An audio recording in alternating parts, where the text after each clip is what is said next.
இல்ல அந்த கோவமே இருக்கக்கூடாதுன்னு நினைக்கிறீங்களா திமுகவுக்கு? நான் அப்படி சொல்லல. நான் சொல்ல வரது அந்த கோவத்த எப்படி வெளிப்படுத்துறேன். ஒரு மேல பேசுற அளவுக்கு உனக்கு ஏன் போது? கோவம் இருக்கக்கூடாதுன்னு நான் யார் சொல்றது கோவம் இருக்கக்கூடாதுன்னு? கோவம் இருந்தே தீரும். வயிறு எரியுதுல்ல. கூட்டணி அத்தன பேரும் வெளில போயிட்டான்ல. தனிமரமா நிக்குதுல்ல இன்னைக்கு திமுக. அதிகாரத்துல பங்கு குடுக்க மாட்டேன்னு ஆணவத்தோட சொன்னீங்க. இன்னைக்கு கூப்பிட்டு கூப்பிட்டு குடுக்குறாங்கல்ல. கூட்டணிகள அரவணைச்சிருந்தீங்கன்னா ஏங்க இது நடந்திருக்க போகுது?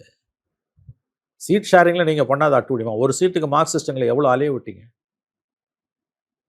வைகோ வந்து 4 சீட்டுக்கு 6 சீட்டு இந்த ஒரு நாளைக்கு முதல்ல கூட்டணி ஆதரிக்கிற கட்சிகளை ஏன் சிம்பல்ல நில்லுன்னு சொல்றதே அட்டூழியம். அது 2 பேரும் பண்றாங்க. டிஎம்கேவும் பண்ணுது, ஏடிஎம்கேவும் பண்ணுது. அதுக்கு தான் இன்னைக்கு ஆப் வச்சிருக்காரு. இனிமே சின்ன சின்ன கட்சிகள் கூட அவங்க சொந்த சிம்பல்ல நிக்கணும்னு கேட்பாங்க. இன்னும் அடுத்த 20 ஆண்டுகளுக்கு தமிழ்நாட்டுல கூட்டணி ஆட்சி தான். எழுதி வைத்துக் கொள்ளுங்கள். அவ்வளோ யோகிய சீலர்கள், அவ்வளவு உத்தமர்கள், அவ்வளவு திறமசாலிகள்லாம் தனியா போய் நில்ல. 90 கட்சி, 100 கட்சி சேர்த்து தானே நிக்கிற. ஒரே ஒரு எலெக்ஷன் தனியா நின்னு ஜெயிச்சிருக்கீங்களா? கூட்டணி நின்னே நீங்க பேக் டு பேக் கவர்மெண்ட் வந்தது கிடையாது. அந்த அம்மா ஜெயிச்சாங்க ஒரே ஒரு எலெக்ஷன். கூட்டணி இல்லாம உங்களால ஒரு எலெக்ஷனை கற்பனை பண்ணி பார்க்க முடியுமா? அப்ப அதிகாரத்துல பங்கு என்பது நியாயமான ஒரு கோரிக்கை. அதை நீங்க எப்படி கையாண்டீங்க? கோவமே இருக்கக்கூடாதுன்னு நான் எப்படி பாலாஜி சொல்ல முடியும்? கோவமே இருக்கக்கூடாதுன்னு. கோவம் இருக்கும். நான் புரிந்து கொள்கிறேன். அந்த கோவத்தை வெளிப்படுத்துற முறை என்ன?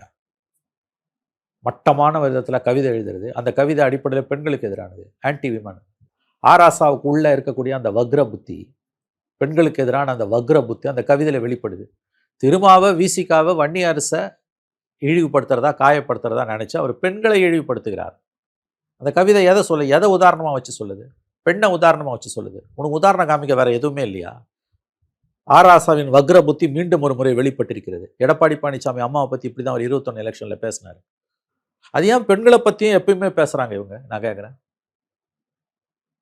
கோபம் இருக்கக்கூடாதுன்னு நான் சொல்ல முடியாது. கோபம் இருக்க தான் செய்யும். அதை வெளிப்படுத்துறதுலாம் கண்ணியம் இருக்கான்னா கண்ணியம் கிடையாது. கூட்டணி இல்லாம நீ எப்ப ஜெயிச்சது வரைக்கும் அதை சொல்லு.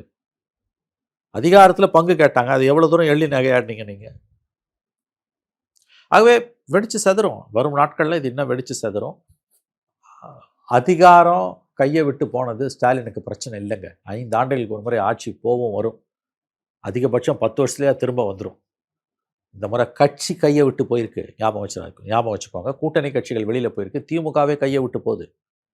வாக்கு வங்கி வெளியில போகுது. எம்பி இருக்கலாம், எம்எல்ஏ இருக்கலாம், மாவட்ட செயலாளர்கள் அத்தனை பேரும் குறுநில மன்னர்கள். இந்த குறுநில மன்னர்களை வச்சு இனிமேல் நீங்கள் கட்சியை வந்து நடத்தவே முடியாது. எழுதி வச்சுக்கோங்க. இந்த உலகம் எங்கேயோ போயிடுச்சு. 75 கோடி 100 கோடி செலவு பண்ணீங்கல்ல. விஜய் நிற்கிற 2 தொகுதியிலையும் 200 கோடிக்கு செலவு பண்ணிருக்கீங்க. அப்படின்னு தோத்தீங்கல்ல. காசுக்கு வாங்கின நாயை ஓட்டு போட்டியான்னு போஸ்டர் ஓட்டினது யாரு?